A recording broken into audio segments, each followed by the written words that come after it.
Yang sudah dipindahkan dari kantor tersebut, sehingga kekhawatiran penyidik nanti para tersangka tersebut akan menghilangkan barang bukti, dan hari ini, malam ini, sesuai dengan putusan gelar perkara, akan dilakukan penahanan.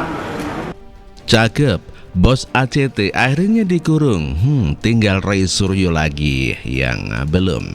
Ya, meskipun kasus tewasnya Brigadir Joshua Huta Barat atau yang lebih dikenal dengan Brigadir J masih menjadi misteri, tetapi setidaknya ada satu kabar gembira yang datang hari ini, yakni bos ataupun petinggi lembaga ACT akhirnya dikurung oleh Barreskrim Polri. Tak hanya itu, 2 orang saja yang ditahan, tapi 4 orang sekaligus.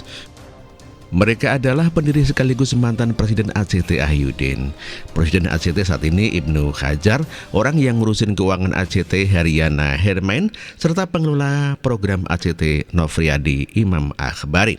Untuk diketahui, Haryana meskipun namanya pakai Hermain merupakan perempuan, dan Nofriadi meskipun namanya Nova adalah merupakan laki-laki. Khawatir keempat pelaku tersebut menghilangkan barang bukti, itulah kenapa mereka ditahan. Dengan segala kejahatan yang dilakukannya itu, ada satu hal yang patut diacungkan jempol dari ACT, yakni kemampuannya meyakinkan orang untuk berdonasi lewat mereka. Salah seorang di antaranya yang pernah menyalurkan bantuan lewat ini adalah Ridwan Kamil, yang mana kali itu dengan memanfaatkan follower medsosnya yang banyak, Gubernur Jawa Barat itu mengadakan galang dana untuk Rohingya. Dana yang terkumpul cukup besar, yakni 4,3 miliar rupiah. Uang itu kemudian diserahkan kepada ACT untuk disalurkan ke pengungsi Rohingya di Bangladesh. Apakah donasi itu sampai semua ke sasaran? Hanya pengurus ACT dan Maha Kuasalah yang tahu. Untuk lebih jelasnya, polisi perlu menyelidiki hal ini. Berdasarkan informasi yang dirilis oleh Tempo, ACT ini mampu mengumpulkan donasi besar banget, yakni hingga 2 triliun rupiah. Dari dana itu dipotong 400 miliar oleh mereka. Ngeri, gede banget yang disunat. Untung cepat terungkap, kalau tidak akan semakin banyak masyarakat yang menjadi korban penipuan berkedok donasi ala mereka. Wajar bila kemudian pengurusnya kaya-kaya karena ada yang gajinya sampai 400 juta Ferguson, melebihi gaji Menteri BUMN Erick Thohir yang hanya 19 juta itu. Dan kalau dilihat dari kelakuannya, sangat wajar sih keempat petinggi ACT itu masuk penjara karena ulah mereka sudah keterlaluan. Masa bantuan untuk keluarga korban kecelakaan pesawat diembat juga? Kan tidak ada perasaannya itu namanya. Tak tanggung-tanggung donasi sejatinya untuk meringankan beban keluarga korban kecelakaan pesawat Lion Air 2018 silam itu mereka selewengkan 34 miliar. 10 miliar diantaranya mengalir ke koperasi bentukan kadrun para pendemo Ahok dulu, yakni Koperasi Syariah 212.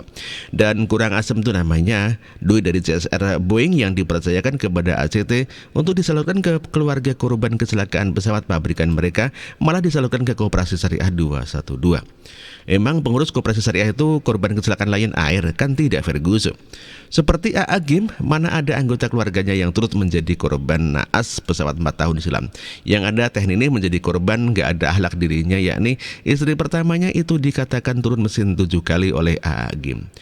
Jadi dengan mereka masuk penjara secara tidak langsung turut merasakan bagaimana penderitaan keluarga yang ditinggalkan oleh korban kecelakaan pesawat Lion Air. Bila perlu, Ahyudin CS dihukum mati karena ada undang-undang yang mengatur pasal 2 ayat 2 Undang-Undang Tipikor, yakni korupsi dana penanggulangan bencana bisa dihukum mati.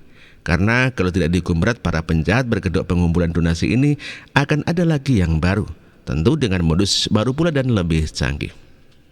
Nah, kalau petinggi ACT itu sudah masuk penjara, kurang lengkap rasanya kalau Roy Suryo tidak mendekam di penjara juga. Pasalnya ia sudah menyandang status tersangka penista agama Ferguson, tepatnya adalah penista agama Buddha.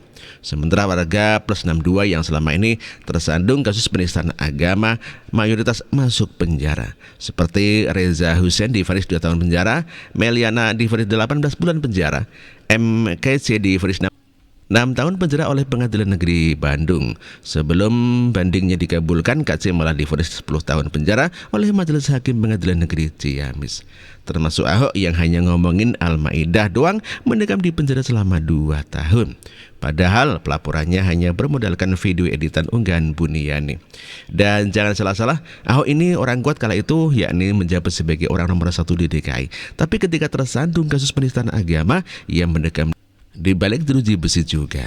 Sedangkan Roy Suryo sudah 2 kali diperiksa polisi pasca ditetapkan sebagai tersangka, masih juga melenggang bebas berkeliaran dengan alasan sakit asam lambung, diabetes, darah tinggi, dan sakit leher lah. Tidak seru lah. Ya, semoga saja beliau cepat sembuh, amin. Semoga bisa mengajari para nabi yang lain mengenai bagaimana caranya membedakan mana video porno asli dan mana editan di dalam penjara. Demikian artikel ini ditulis oleh Ferry Paduli. Terima kasih.